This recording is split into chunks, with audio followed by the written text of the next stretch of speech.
just relaxing.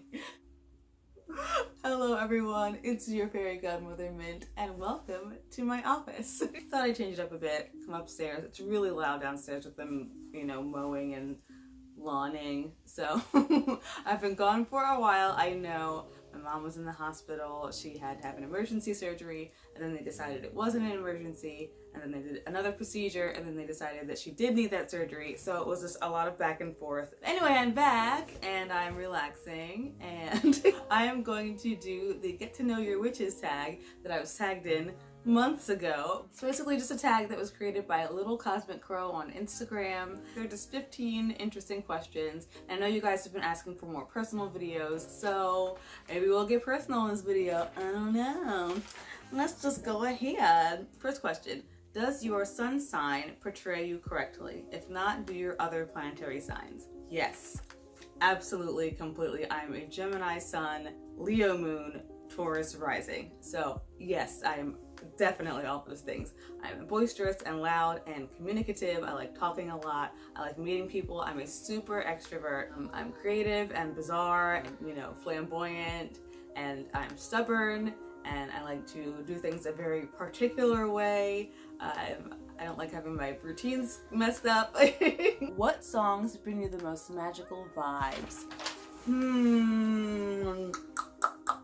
When I'm doing ritual or if I'm doing spell work, I like to listen to like electronica or dubstep. I like anything that has a lot of beats, Afro beats, native drums, anything that's like pumping. Anything that's pumping. Pump up the jam, 1995. I just like to have music I can dance to and move to. It just brings a lot of energy to my workings. I also like listening to lots of like Celtic flute, either electronic music, like trance music, dubstep, or Bjork. Number 3. Which one of your deities / guides / ancestors is the most sarcastic with you? That doesn't really apply to me very much. I definitely work with more nature spirits and fae, so if I'm slipping, if my game is off, if I'm not picking up garbage outside, or if I'm not sticking to my moral code and not working with nature enough, or not helping to clean the environment, or if something's messy in my house, if my altar's messy, or if my house is messy, then I get a lot of trickster energy messing with me. Or something will fall on me, or like I'll trip over something like that, something where I trip and fall. So it's definitely like trickster energy tripping me up and being like, yo, take care of this mess, like stick to your morals, be kind to people, and pick up the trash outside because it's nasty and that's something that you got to do. So that kind of thing. Very pinches. You know what I mean?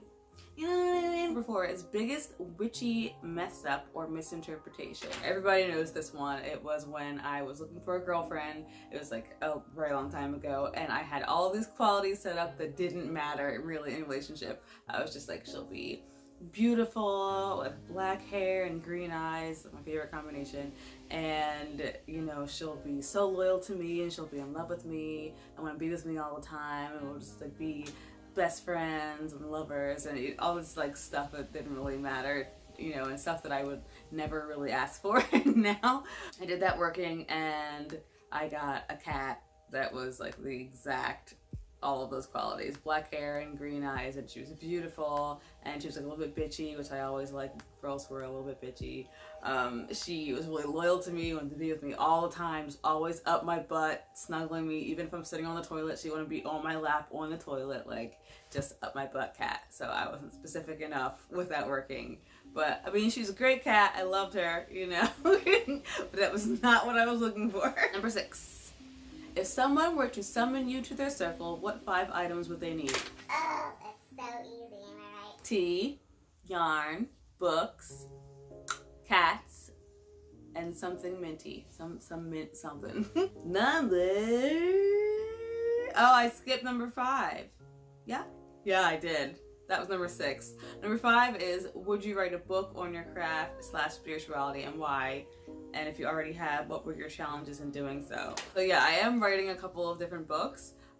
My biggest challenge with writing books is finding out what age group I'm writing for. I like to write fantasy stories as well as write about magic, paganism, and witchcraft, and folklore. And sometimes I forget which age group I'm writing for. Like, am I writing for teens? Am I writing for children? Am I writing for adults? I have to like narrow it down for each book because I always have loads of ideas, and then I'm like, okay, that's not gonna work for like a 12-year-old, you know what I mean? So I think that's probably my biggest challenge, funneling the ideas into each age group. Yeah. 7. If you were a ghost, what place would you haunt? Okay, so this is like, interesting. If I were a ghost, I never think about being a ghost. Okay, if I were a ghost, since I'm someone who really enjoys change, and I think ghosts, you know, usually trapped in one place, you know. So if I had to be trapped in one place as a ghost, then I would definitely want to be in like a theater, like a movie theater, or a theater hall, somewhere where there were like plays and like reenactments and like all kinds of like exciting things to watch, where the actors change and the people in the audience change, so I can watch different people. And I think it would be really interesting to be like the ghost in a haunted theater. The haunted theater. Ugh.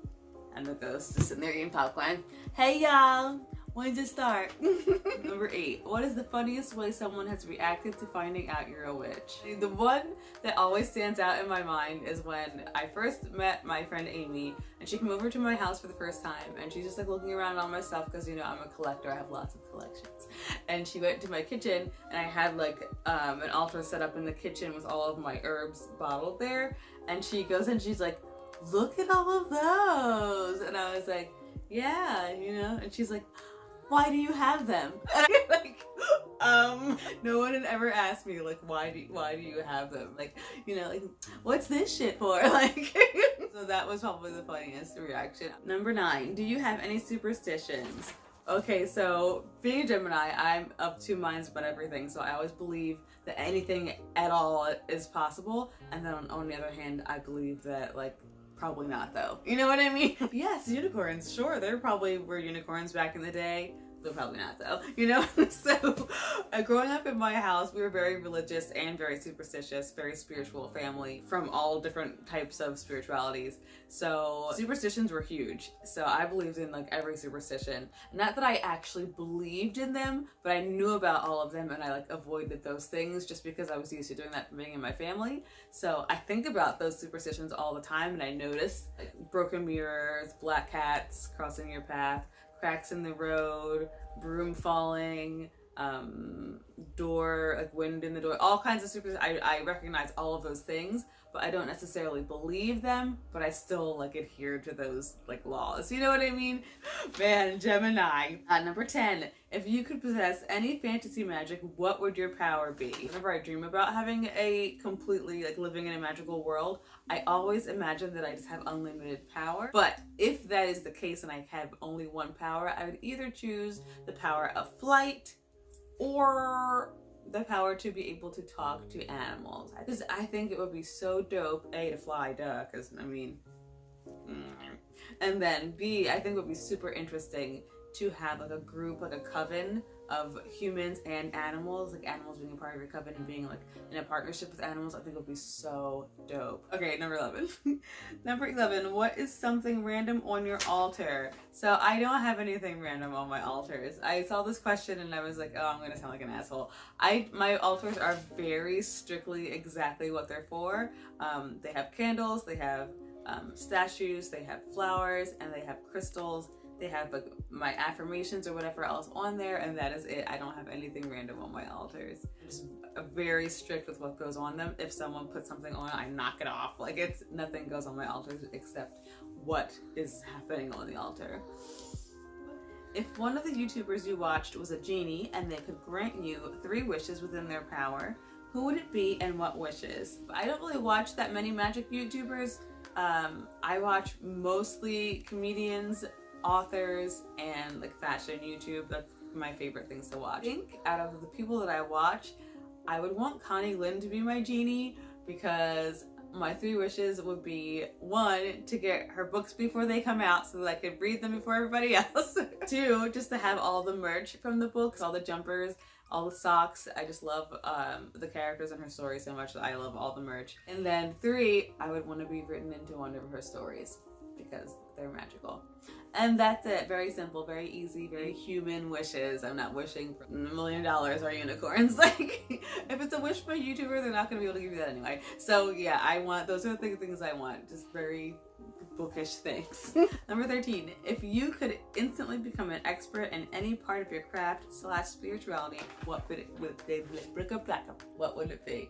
I really enjoy the process of learning, and I really enjoy like researching and like digging into like different books and looking on websites. And I wouldn't want to learn anything instantly just because I really enjoy researching, and I like that journey of like finding out more and stuff like that. However, if there was anything that I could learn instantly, just like bam, it would definitely be other languages, because I think it would be really awesome just to be able to speak to everybody, or like martial arts, like other languages or martial arts. You know, like in the Matrix where they just plug your thing in and you know it. I would love to learn. I would love to just know every martial art. I would just love to be able to just bust out. But I would love to just like know every type of martial art, even like lost martial arts. Oh, that'd be so amazing. 14, when you die, what do you think will happen to you / your soul? I hate thinking about death. Makes me want to vomit. So I think about beautiful, fantastic things happening to your soul, and also I think that, you know, when you die, your energy is just dispersed into everything that is alive and that is still going. So like you just turn into dirt and trees and seeds and plants, and you get eaten, and then you know, become all these other things that are growing on earth. I do struggle with it. I don't think that's something, it doesn't like comfort me to think that, and nothing about death comforts me at all. I mean, I really don't know. I'm very comfortable saying I have no idea what happens when you die, because you're dead, and no one who is dead can be like, oh, this is what happened. So I really don't know. I want to live forever, honestly. So the last question is, where do you see yourself spiritually in the next 5 years? Probably just still learning, still doing the same things that I'm doing now. I would like to have more peace of mind and just be more confident in the way that life works, and understanding people and understanding the cycle of life. And yeah, I'd like to really have more peace with death, because I have 0 peace with death. I have not ever had peace with death. So that's something that it's hard for me to work on, because it is a phobia of mine, but it's something that I think I need to work a little harder on. That's something that I would like to have more peace with in the future. Otherwise, I love exploring, and I love searching. I love the little spiritual ideas and things to like expand upon. And so I just hope that in 5 years I'm still learning, and I'm still excited about life, and I'm still excited about spirituality and teaching it and learning more about it.